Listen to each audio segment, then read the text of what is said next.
सुन लो भाई, ये बात उठ के आ रही भाई। भाई आप यहाँ पर जो भाई फिलहाल जानने बैठे क्या उचित है भाई? मेरे पर्सनल विचार है, पर्सनल सुझाव मेरा बिल्कुल उचित है भाई ये। और उचित के कारण बताऊंगा।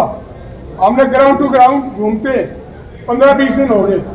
जहाँ पर भी हम जाते हैं एक ही आवाज उठती है, भाई अपने भाई इकट्ठे कर लिए।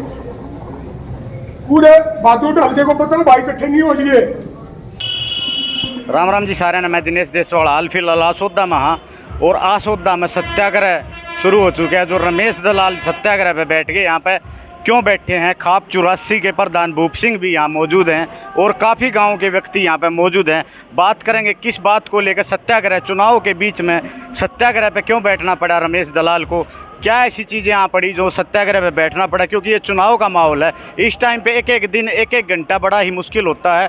चुनाव में उम्मीदवार को बहुत ही कठिनाई आती है, लेकिन रमेश दलाल यहाँ सत्याग्रह पे बैठे हैं। क्या कारण है दिखाते हैं आपको पूरी वीडियो में, अंदर का क्या माहौल है। मैं कैमरामैन को कहूँ अंदर आ जाए। पंचायत चल रही है यहाँ पे और यहाँ पे खाप 84 के प्रधान भूप सिंह जी बैठे हैं और आंदोलन शुरू हो चुका है।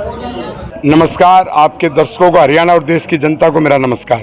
चल रहा है जी, जो एक प्रचार चलना चाहिए, लेकिन उम्मीदवार जो है सब प्रकार के हालात में सब में घूम चुका जी। आज बहादुरगढ़ में चुनाव नहीं, वोट खरीदने की मंडी सबसे बड़ी बहादुरगढ़ बन गया है देश में। जी, जी। एक उम्मीदवार ने 3,000 रुपये शुरू की, दूसरे उम्मीदवार ने 5,000 रुपये और तीसरे ने 10,000 रुपये। चुनाव तो अभी कई दिन के बाद है।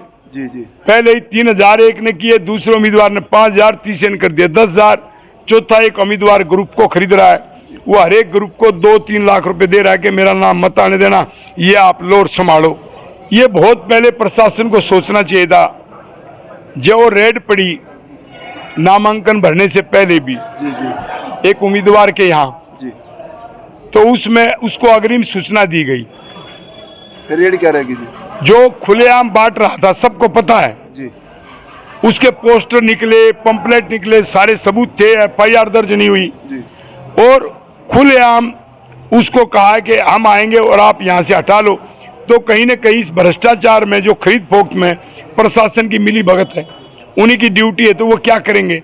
वो तो जो व्यापारी 5 लाख 2 लाख लेके जा रहा होगा अपने काम के, या कोई किसान 10-15 लाख रुपए लेके जा रहा होगा, ये तो उनको पकड़ेंगे और कहेंगे हमने रिकवरी की, उनको थोड़ी पकड़ेंगे। मेरा मानना है कि जिन्होंने मंडी बनाया उम्मीदवारों ने और जिन्होंने अपनी बोली लगवाई है मतदाताओं ने, उनकी संख्या 15 से 20% है। 80% जनता इस बात को देख रही है जी। और ये बहादुरगढ़ बहादुरों का है जी।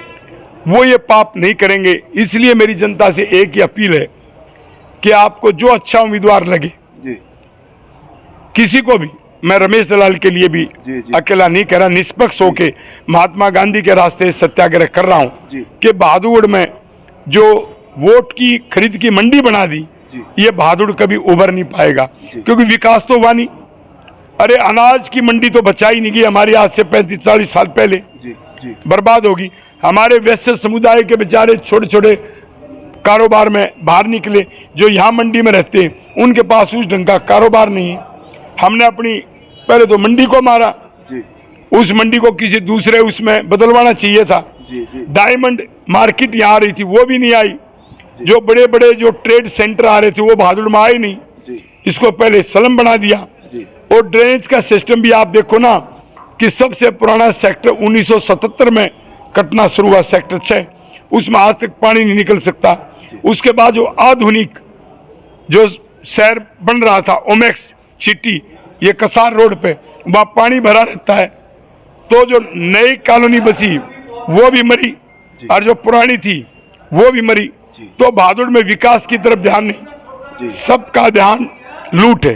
प्रजातंत्र में आम जनता ही फैसला करती है जी, जी, जी। जिन्होंने शराब, जिन्होंने वोट खरीदने का काम किया और जो अपराधियों से मिले हुए, इसलिए धमकी मिलती है, फिरौती वसूल की जाती है, क्योंकि उन सब के पैसे लगवाते हैं। यहाँ जो 50-50 करोड़ रुपए का सबका बजट बढ़ा दिया। अब चुनाव के बाद यहाँ क्या होगा? प्लाटों पे, दुकानों पे कब्जे होंगे, यहाँ पर गोलियां चलेंगी और यहाँ पर वसूली होगी और उसमें सारे के सारे लिप्त हो गए, जी तो इसलिए उनको बचाने के लिए जो 80% जनता है उनको सोचना चाहिए। रमेश दलाल ने आज तक अपने जीवन में कभी घटिया काम नहीं किया। मेरे पे कभी कोई ऐसा आपराधिक मुकदमा आज तक नहीं जी जी चला। मैं बहादुर की जनता से एक ही अपील करूंगा कि जिन लोगों ने ये वोट की सबसे बड़ी मंडी बना दी और विकास के नाम पे कुछ हुआ नहीं, जी उसके बारे में वो सोचे और किसी अच्छे प्रत्याशी को, यदि रमेश दलाल पसंद हो ठीक है, नहीं तो रमेश दलाल नहीं, कोई अच्छा प्रत्याशी कोई भी हो उसको वोट दे करके सफल बनाए। कम से कम जो ये खरीद फोक्त में जो 4 उम्मीदवार लग गए, ये बहुत ही घातक और एक कैंसर जैसी बीमारी है। बहादुर कभी भी इससे उभर नहीं पाएगा। यदि इसका सही समय पे इस 8 तारीख को जो परिणाम आएगा तब पता लगेगा कि 5 तारीख को बहादुर की जनता क्या फैसला सुनाती।